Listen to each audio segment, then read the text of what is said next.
नमस्कार प्रिय दर्शकों, कैसे हैं आप सब। यह बात तो आप सब जानते हैं कि रामायण की मूल रचना श्री वाल्मीकि द्वारा की गई है, लेकिन अन्य संतों द्वारा और विद्वानों तुलसीदास, संत एकनाथ आदि द्वारा की गई है।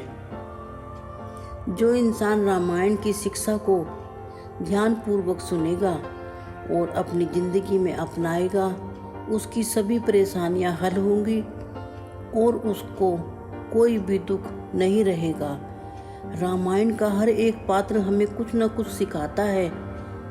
प्रभु श्री राम जी, लक्ष्मण और सीता माता का हर एक पात्र हमें कुछ सिखाता है।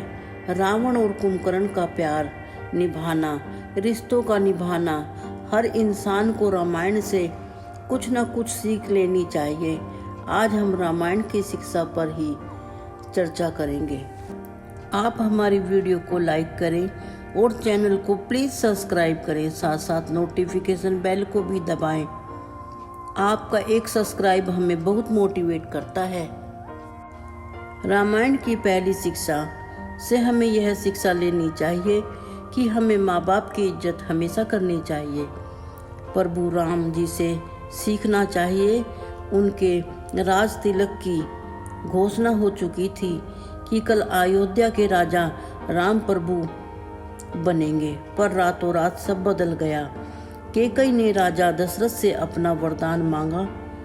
वरदान में मांगा, राम को वनवास और मेरे पुत्र भरत को अयोध्या का राजा बना दिया जाए। राम जी ने किसी से भी कोई शिकायत नहीं की कि मुझे राजा बनाने वाले थे, अब वन भेज रहे हैं। राम ने अपने पिता दशरथ के मुंह से बिना बोले ही उस वचन को कैकेयी के मुंह से ही सुनकर उस वचन का पालन करने को तैयार हो गए और पूरे 14 वर्ष वन में बिताए, पर अपने पिता दशरथ का अपमान नहीं होने दिया। पर आज समय ऐसा आ गया है, बच्चों की सोच माँ बाप से नहीं मिलती। माँ बाप कुछ कहते हैं और बच्चे कुछ कहते हैं। अगर थोड़ी सी भी ज़्यादा कहासुनी हो जाए तो कहते हैं कि हमें आपके साथ नहीं रहना।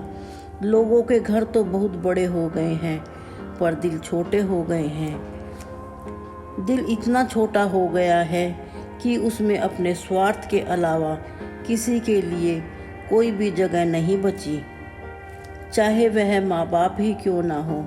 रामायण से हमें यह शिक्षा लेनी चाहिए कि आप दुनिया में किसी की भी इज्जत करो या ना करो, पर अपने माँ बाप की इज्जत हमेशा जरूर करनी चाहिए। रामायण से हमें यही सीख मिलती है। रामायण की दूसरी सीख हमें यह सिखाती है कि भाई भाई को आपस में प्यार से रहना चाहिए। हमें यह बात राम जी और भरत से सीखनी चाहिए। जो लोग आपस में लड़ते रहते हैं जमीन जायदाद के लिए, दौलत के लिए, कारोबार के लिए, लेकिन राम और भरत जी के बीच यह बहस थी कि भरत राम जी से कहते थे कि यह राज्य तुम्हारा है भाई, इसे आप ही संभालें, लेकिन राम जी भरत को हमेशा यही कहते थे कि यह राज्य तुम्हारा है। पर भरत ने कभी इस बात को नहीं स्वीकारा कि यह राज्य मेरा है, मैं इसका राज्य का राजा बनूंगा। किंतु इस राज्य के राजा प्रभु राम जी ही हैं। आज दो भाई लड़ते हैं अपने अपने हक के लिए, और रामायण में दो भाई लड़ रहे हैं त्याग के लिए, समर्पण के लिए, प्यार के लिए। आज दो भाई लड़ रहे हैं, अपने रिश्तों में कड़वाहट पैदा करते हैं, आपसी मतभेद बढ़ा रहे हैं, एक दूसरे के दुश्मन बनते जा रहे हैं। अगर आप भी त्याग नहीं कर सकते तो अपने रिश्तों को बेकार मत करो, खुद भी शांति से जियो, दूसरों को भी शांति से जीने दो।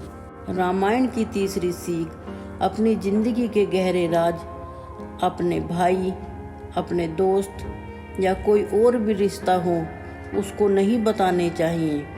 जब प्रभु श्री राम जी और रावण का युद्ध चल रहा था, तब राम जी ने रावण पर बहुत ही प्रहार किए, पर रावण कुछ समय के लिए मरता था, फिर वह जीवित हो जाता था। इस बात से राम जी बहुत परेशान हो गए कि रावण क्यों नहीं मर रहा। तब विभीषण ने राम जी को बताया कि रावण की नाभि में अमृत का कलश है, जैसे ही आप रावण को मारते हैं वह उस अमृत से वापस जिंदा हो जाता है। यह विभीषण के अलावा और कोई नहीं जानता था। फिर राम जी ने उस कलश का अमृत सुखा दिया। उसी के बाद रावण की मृत्यु हुई। जो भी अच्छाई छोड़कर बुराई के रास्ते चलता है उसका अंत जरूर होता है, लेकिन इस बात से हमें यह सीख लेनी चाहिए कि अपने गहरे राज किसी को भी नहीं बताने चाहिए। कई बार हम लोगों को बता देते हैं, फिर भविष्य में हमें पछताना पड़ता है। फिर हम सोचते हैं कि हमने उस वक्त उसको यह बात नहीं बताई होती तो आज हमारा ये हाल ना होता। हम अपनी कमजोरी, अपने गहरे राज, अपने कमजोर समय में किसी न किसी को बता देते हैं। हमारे बताए गए राज का लोग फायदा जरूर उठाते हैं और हमें परेशान करते ही रहते हैं। रामायण से हमें यह सीख लेनी चाहिए, अपने दिल के गहरे राज कभी भी किसी इंसान को नहीं बताने चाहिए। रामायण की चौथी सीख हमें यह सिखाती है दोस्ती निभाना। यह बात राम प्रभु जी से सीखनी चाहिए कि दोस्ती किस प्रकार निभाई जाती है। रामायण के दो पात्र हैं, सुग्रीव और बाली। दोनों ही भाई भाई हैं। बाली बहुत ही शक्तिशाली था। उसने अपनी शक्ति के बल पर सुग्रीव से सब कुछ छीन लिया था। उसकी पत्नी और राज्य दोनों को ही अपने बल से उसने छीन लिया। सुग्रीव को अपनी जान बचाकर वहां से भाग जाना पड़ा। जब राम जी अपना वनवास काट रहे थे, सीता माता को रावण उठा ले गया था। तभी उनकी भेंट सुग्रीव से होती है। वहीं पर राम जी सुग्रीव को वचन देते हैं कि तुम्हारा राज्य तुम्हें जरूर मिल जाएगा। जब राम जी ने अपना वचन पूरा किया और सुग्रीव को राजा बनाया, तो सुग्रीव ने राम जी से पूछा, मैं तो कमजोर हूँ और बाली इतना शक्तिशाली है, पर विजय मेरी हुई। राम जी ने अपना वचन पूरा किया। राम जी ने सुग्रीव से दोस्ती ही नहीं निभाई बल्कि उसे निभाकर दिखाया। आज का इंसान अपना फायदा देखकर दोस्ती करता है, जिसमें उसका कोई फायदा नहीं होता। उससे कोई भी दोस्ती या रिश्ता नहीं रखना चाहता। इससे हमें यह सीख लेनी चाहिए, सच्चा मित्र वही होता है जो हमारे दुख में खड़ा हो और दुख में हमारा साथ भी दे। रामायण की पांचवी सीख, इंसान को अपने कर्मों से कभी भटकना नहीं चाहिए। जैसे कोई पुरुष स्त्री में और कोई स्त्री पुरुष में वासना का भाव रखते हैं तो उनका सर्वनाश जरूर होता है। रावण की पत्नी मंदोदरी बहुत सुंदर थी। रावण फिर भी राम जी की पत्नी सीता माँ के आकर्षण में फंस गया। रावण खुद विवाहित होने के बाद किसी भी विवाहित स्त्री की वासना का भाव रखता था। ऐसे चरित्रहीन इंसान का विनाश होना अनिवार्य है। आज लोग कहते हैं कि शादी के बाद भी पुरुषों के स्त्री के साथ संबंध होते हैं, स्त्री के भी पुरुषों के साथ संबंध होते हैं। कैसा कलयुग आ गया है। कहते हैं कि सब चलता है। मनुष्य जानवर की तरह वर्ताव करने लगा है। किसी भी बात की कोई सीमा नहीं रह गई है। सही गलत की कोई पहचान नहीं रह गई है। जो भी अपने मन को अच्छा लगता है वही करते हैं। जो लोग अपने जीवन साथी को छोड़कर इधर उधर भटकते रहते हैं, उनका परिवार भी हमेशा बर्बाद ही हो जाता है। एक अच्छे इंसान की यही पहचान होती है, वह अपने परिवार की खुशियों के लिए हमेशा जीता है। उसके परिवार में ही उसका आनंद होता है। हमें रामायण से यह सीख लेनी चाहिए कि हमें अपने कर्मों से कभी भी भटकना नहीं चाहिए। वासना के भाव से हमें हमेशा सर्वनाश होता है। रामायण की छठी सीख, अपनी बात पर हमेशा अडिग रहना चाहिए, पीछे नहीं हटना चाहिए।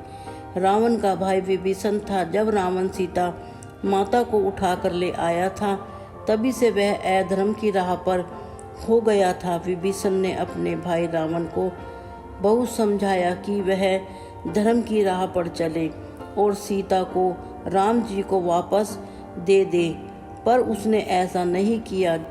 तब विभीषण ने रावण को छोड़कर राम जी की शरण में चला गया।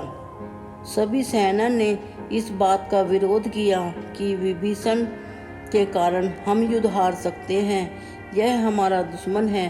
राम जी ने कहा कि यह मेरी शरण में आया है, मुझसे मदद चाहता है तो मैं इसकी मदद जरूर करूँगा।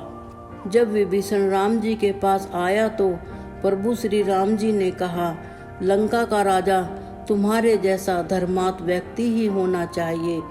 और उन्होंने उसे ऐसा वचन दिया कि लंका के राजा तुम ही बनोगे। राम जी ने रावण का वध करके विभीषण को लंका का राजा बना दिया। राम जी ने जो वचन एक बार दे दिया तो उसका पालन हमेशा ही किया। आज का इंसान हालात को देखकर अपनी जुबान बदल लेता है। आज कल किसी की बात का भी कोई भरोसा नहीं रह गया। जो इंसान अपनी बातों का पक्का न हो, वह जिंदगी में कभी भी महान इंसान नहीं बन सकता। रामायण की 7वीं सीख, कभी भी किसी को अपने बल और धन दौलत पर घमंड नहीं करना चाहिए। रावण के पास इतनी शक्ति थी कि वह अपनी शक्ति से कुछ भी हासिल कर सकता था, यहाँ तक कि उसकी मौत भी उसके वश में ही थी। जिन ग्रह की लोग पूजा करते हैं, वह भी उसके दरबार में हाथ जोड़कर खड़े रहते थे। सारे देवताओं को उसने जीत रखा था। ऐसा कोई भी नहीं था जिसको उससे डर या भय न हो। इसी शक्ति के अभिमान में उसका एक दिन सर्वनाश हो गया और सब खत्म हो गया। यह कहानी रावण की ही नहीं बल्कि हर उस इंसान की है जो अपने पर घमंड करता है, अपने दौलत, अपने रंग रूप पर घमंड करता है, लेकिन वक्त की मार जब पड़ती है तो उसे कोई नहीं पूछता, क्योंकि वो अपने में अहंकार में जाने कितने रिश्ते तोड़ देता है और कितनों को दुख पहुंचाता है। पर जब इन लोगों की जरूरत होती है तब उसका साथ कोई नहीं देता। जीवन में आप कितने भी बड़े इंसान बन जाओ, चाहे आपके अंदर कितनी भी खूबियां हों, पर आपके अंदर अभिमान नहीं होना चाहिए। आपने इस वीडियो को अंत तक सुना।